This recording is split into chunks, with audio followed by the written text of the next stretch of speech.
Number 1.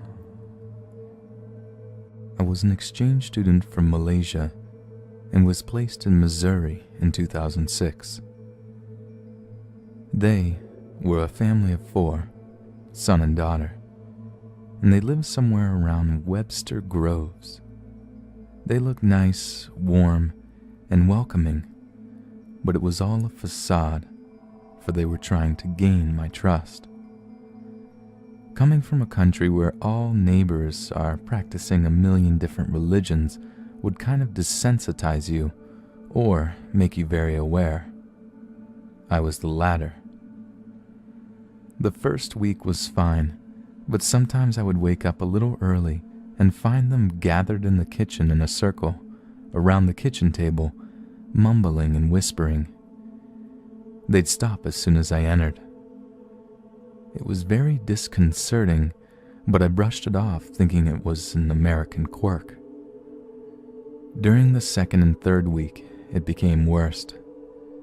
The boy wouldn't touch me because I'm born from sin, his words, and the girl was afraid of me because I spoke to the father whilst looking him in the eye. I started prodding her for answers whenever little things that I did, which are normal by the way, like reading before bed, talking directly to the parents, eating a sandwich, would elicit small gasps and hyperventilation.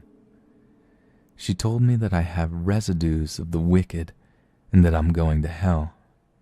She told me about a cleanse and a daily prayer wash. I've seen them singing the same hymns over and over again, reciting the same verses in different tones, and it really freaked me out. I wasn't stupid.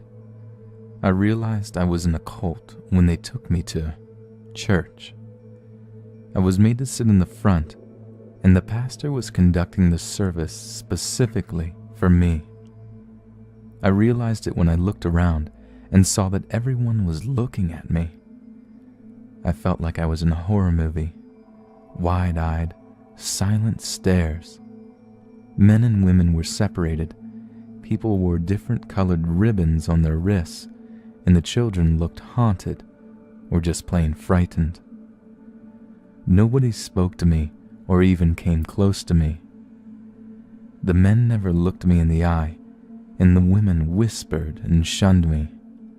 I went there twice. School was on break, so I had to stay in with them. Many weird things happened, but none was as bad as waking up in the middle of the night to find the mother sitting next to my bed, reciting verses from the Bible in the dark. As soon as I'd awake, she'd stop and silently walk away. The family began treating me badly after that. I was punished for being out of line. No dinner, locked in till morning, no sweet drinks.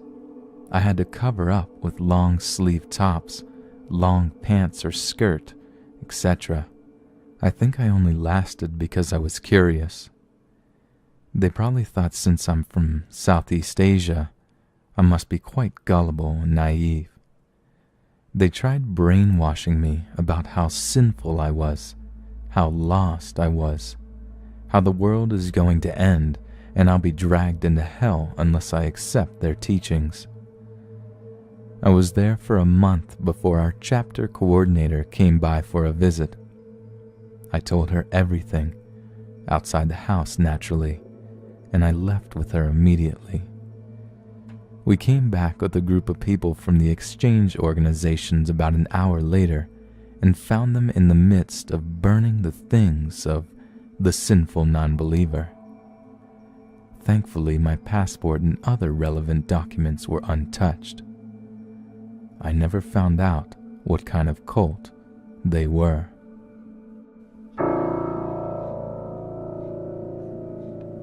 Number 2. I want to try to be concise and still give a proper breakdown of my time growing up in a cult. I'm going to start by breaking down the ideology. Second coming of Christ. They believe the second coming is, or was, alive. He was a Korean man who went by the name of Reverend Sun Myung Moon.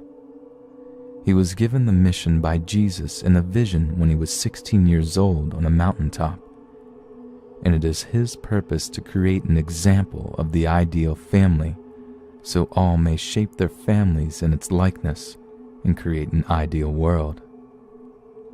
Restoration of the fall.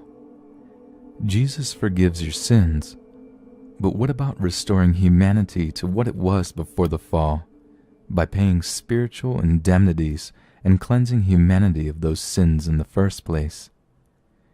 Their idea of indemnity is almost like paying karma forward. You can put yourself through misery to either pay for past mistakes of humanity or to ensure good things will happen in the future. You can pay indemnity by 1. Living in a van for years and years on one of their task force, fundraising by selling candles or wind chimes, sometimes more than 14 hours a day. 2. Getting an arranged marriage after abstaining from absolutely any contact with the opposite sex all of your life by the Reverend himself, or now your parents, thereby overcoming the temptation of the fall by denying your desires and obeying the church completely. Actually, this is the most important aspect of the church, that you'll get matched and blessed. Their word for marriage is the only thing that will eventually restore humanity. 3. Converting other members. 4. Doing hundreds or thousands of bows to a picture of Reverend Moon every night for X amount of days. 5. Taking cold showers every day for X days. 6. Fasting. You can drink water for a providential number of days, either 3, 7, 21, or 40. Now note, you must do a 7-day fast before you can get married. 7. Giving money offerings to the church. The church also started charging for ancestor liberation in the last couple of decades. Just like old school Catholics, you pay to have your dear old granddad hoisted out of the pits of hell. Since the church is Korean, they have deep resentment towards the Japanese, and ancestor liberation can be thousands of dollars per person liberated. For Americans, it was a little over 100, I think. 8. Beat yourself to repetitive chants at an approved spirit cleansing event. 9. Or basically denying yourself of any human comfort or need for some time. Some do sleep deprivation conditions. There's a lot else, but I can't keep going. Growing up in the church, there are countless strange rituals in the church. Like on your birthday, you and your whole family have to wake up at 5 a.m., go to your altar of Reverend Moon, say a prayer, and offer food. When the ritual is almost over, the birthday kid usually has to take the food and offer some to each of the family members, and you always leave some on the altar. There are countless stories told to the second generation, or children born from marriages approved by Reverend Moon, since we're supposed to have been born as purely as Jesus without original sins. Stories of members who left the church and immediately got hit by a bus, or became prostitutes and died of ODing, or killed themselves out of guilt. Now Korea in the church is seen as the New Jerusalem, Koreans being the new, chosen people. Every leader in the church is a Korean, despite the religion's heavy unification of world cultures and religions overtones. Koreans often were only matched to other Koreans. None of Moon's kids were allowed to marry anyone other than a Korean. Japanese members have always been the church's cash cow, guilting them into paying more in tithing and overcharging them for everything. Americans got their fair share of that too.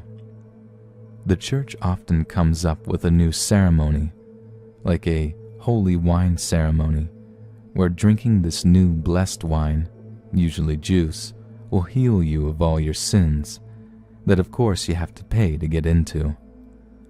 Sometimes they just make a big plea for extra money, like their total life offering, which was something like, if you paid the church $16,000, you would never have to pay them for anything again, which was a lie. Some members took out second mortgages on their house to pay these offerings. I will say, in response to people in this thread who ask how someone could fall for this, and how people could stay in it for so long, cults like this never approach it like, hey, a Korean guy is the Messiah, you want to join? They take you through steps, almost like Scientology, but not so clearly defined. The Unification Church was going around in America in the 70s preaching for true love and family values, stuff many people, especially people with Christian backgrounds, can get behind. The church does have heavy Christian influence, so much that the language is the same, but they'll start discussing things with you, like the evils in the world. If Jesus restored the world, then why would there need to be a second coming? We should prepare ourselves for the next Messiah. A Messiah is exactly what we need. How else can we right the wrongs of this world? Once you get them going on that, you just pump them with all the same religious feel-good stuff. God is our Father. God is watching out for you. He wants the best for you. God hurts when you don't do what's right. And eventually God becomes some kind of emotionally sensitive dude you have to coddle and take care of. Then, once your members are pumped, they're living in vans, they're trying to recruit other people. That's when you start with the deeper shit. You know, the Messiah is here. The tension has been building to this moment for literally years. The members are overjoyed and can't wait to do anything this guy says so they can be like Jesus' first disciples. Now, no one thinks they're a victim. They think they're literally saving the world. It appealed to a lot of people who were raised Christian, but were dissatisfied with the contradictions or shortcomings of their parents' religion.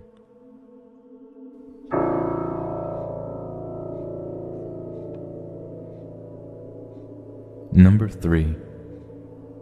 I was married to a Scientologist. Well, Scientology is weird.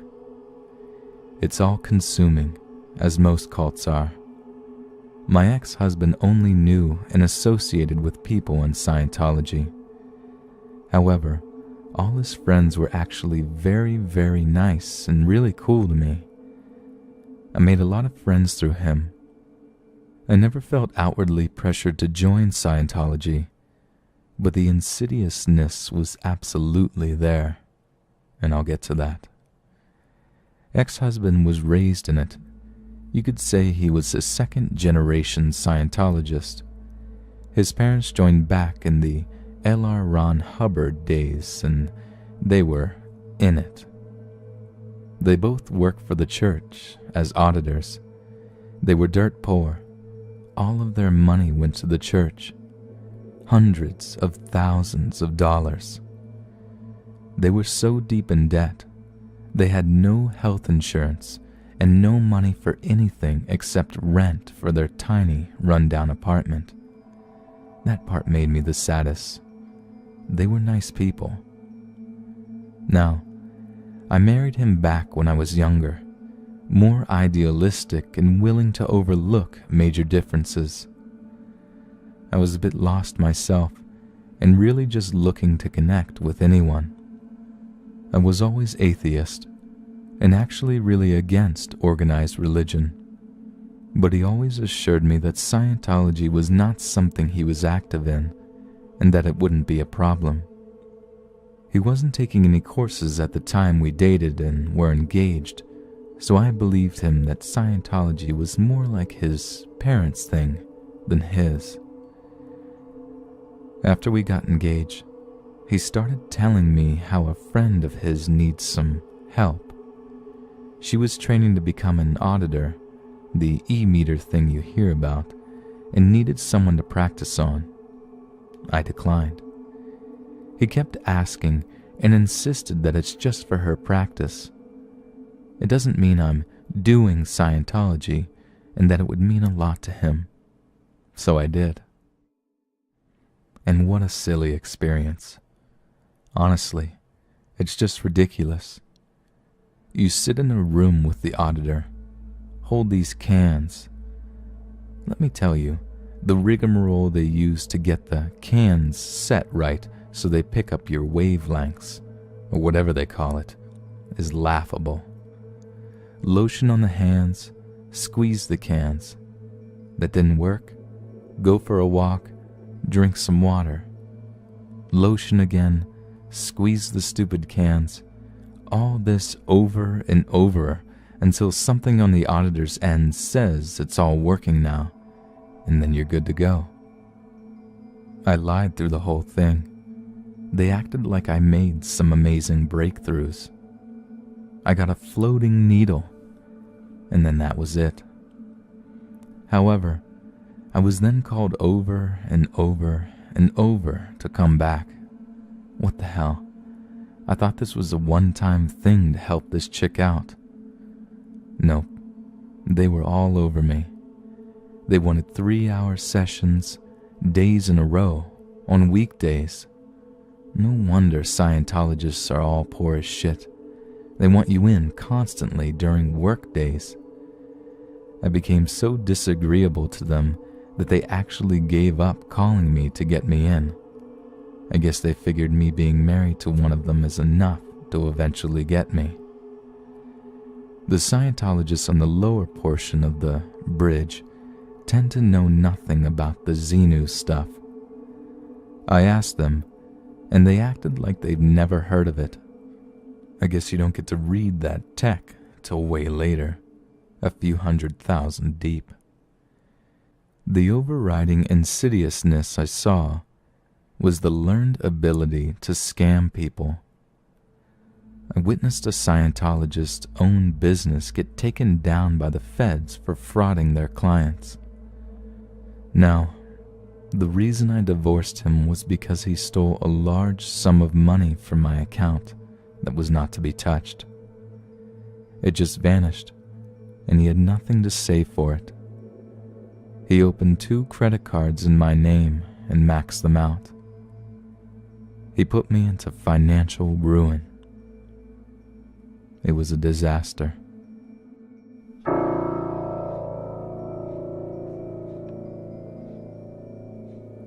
Number 4. I was born and raised in a cult, and considered myself a member up until I left my parents' home at the age of 18. The group I was associated with is not well known, but the effects on the members are tragic and undeniable. We were literally brainwashed.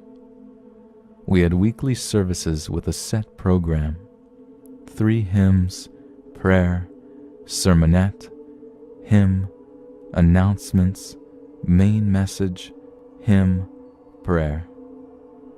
It never altered from that layout. As well, the messages we would hear were often videotaped sermons from maybe 5 main people at headquarters.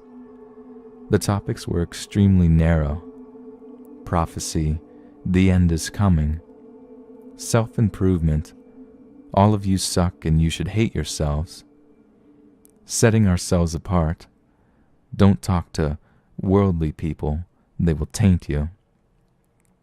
There were many ways in which we were indirectly encouraged to harm ourselves. Many people looked down upon modern medicine and felt that using it was a way of turning away from God, slapping him in the face, making it clear he wasn't needed. I personally knew people who died for their faith, waiting for God to heal them. On the other hand, when any of the main leaders fell ill, they were immediately rushed off to receive medical care. They controlled our diet. We pretty much were kosher, though they denied all influence or association from or with Jews. There were annual days of fasting, and whenever the leadership could scare up enough drama within the members, they would declare a church-wide fast so we could all get closer to God and resolve our issues. We fasted when the church's income was said to be dropping. We fasted when the leaders were ill. We fasted when people died. We had our own personal fasts for the hell of it, or when we felt especially guilty and out of touch with God. Parents were encouraged to get their children involved as young as possible. My parents tell me I started observing the annual fast when I was 3 years old. I remember one year when my brother was 2 or 3. At one point during the day, he just broke down sobbing because he was so thirsty. And yeah, we abstained from food and drink. We got obscenely dehydrated every time. Looking back, I just don't understand how a parent can behave that way. And they were so sex negative, I can't even describe it. We spent so much time and energy frantically thinking, I can't think about sex, that it was all we thought about. It was evil, dirty, wrong, and it would hurt if we weren't married. I literally built up so much fear over it that when I did finally have sex, as an unmarried adult, I had literally developed vaginismus, a sexual pain condition. The cause is often psychological. In my case, being so afraid of it hurting, that it hurt, which further fed into my fear. There was actually an entire message once where one of the leaders took on the subject, "Are we a cult?" And he actually went through a checklist with us. His conclusion that we were a cult, but that it was a good thing. We should be proud, only not. Pride is a sin. We should be pleased.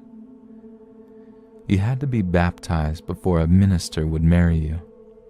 You couldn't be baptized and marry someone else who wasn't. You couldn't marry outside the church. Some ministers wouldn't baptize you if they thought your only incentive was to get married. There were rampant cases of sexual abuse from the leadership, but we were always too fearful to report it. Always taught that it must have, in some way, been our fault. Traditional gender roles were enforced, i.e., women stay home, pop out babies, cook and clean. Men were to work and support the home. Having children, and lots of them, was strongly encouraged. Be fruitful and multiply, and all that shit. Adoption was frowned upon, even for those who were unable to have their own children. So many families were living in poverty because there was just too many children to take care of. God forbid that any of them have a medical condition that required constant treatment. We were robbed on a regular basis. They called it tithing. Not only did we give 10% of our entire income, but we were also to set a second 10% aside to be used at a 7-day religious convention of sorts every year. And on every third year, we would give an additional 10% to the church. Imagine losing 20% of your income every year and 30% every third year. Imagine being poor to begin with. Imagine being told you are poor because you have been literally stealing from God by not diligently paying your tithes.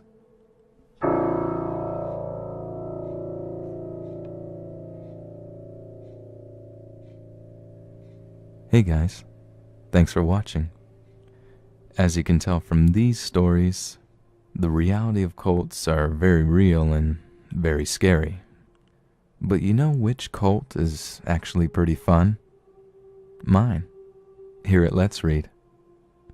Now, the only thing I ask from you is to subscribe and stay tuned for more awesome videos to come in the future. And we would both be happy. That'd be great. Also, I'm always looking for new content and stories, so if you have a captivating story you're writing or true encounter you want to get off your chest, feel free to send them to me at the email in the description, and I'll be sure to check them out. And maybe they could even be on the next video. That'd be sweet. I'm also super open to debuting any new artists' music, any illustrations or animations, and also any narrators who are looking to collaborate on any future projects to be on their channel or mine. I think that's always such an awesome thing, and I always want to stay open to that. So if you're just starting up narrating and you want to debut your stuff here on Let's Read, just shoot me a message here and I'll be sure to get back to you. So, as always, everyone, thank you all for all the support that you've shown me thus far. I can't tell you how appreciative I am of it, and I'll see you soon.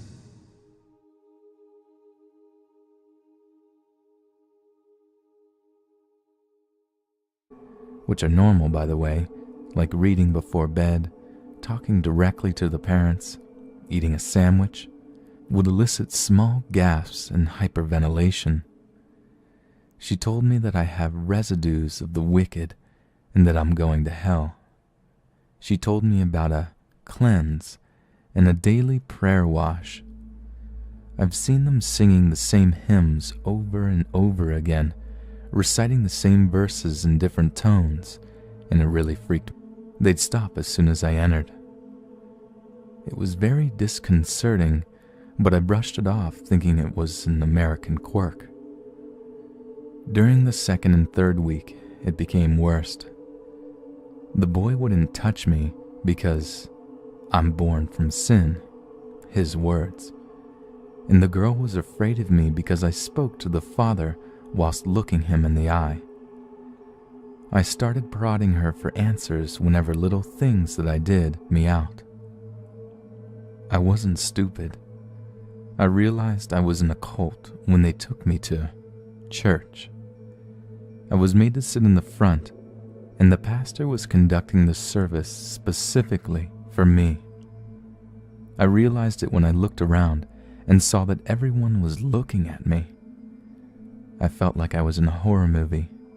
Wide-eyed, silent stares. Men and women were separated, but it was all a facade, for they were trying to gain my trust. Coming from a country where all neighbors are practicing a million different religions would kind of desensitize you or make you very aware. I was the latter. The first week was fine, but sometimes I would wake up a little early and find them gathered in the kitchen in a circle, around the kitchen table, mumbling and whispering.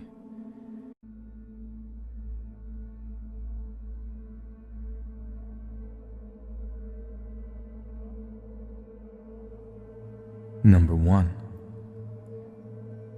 I was an exchange student from Malaysia and was placed in Missouri in 2006. They were a family of 4, son and daughter, and they lived somewhere around Webster Groves.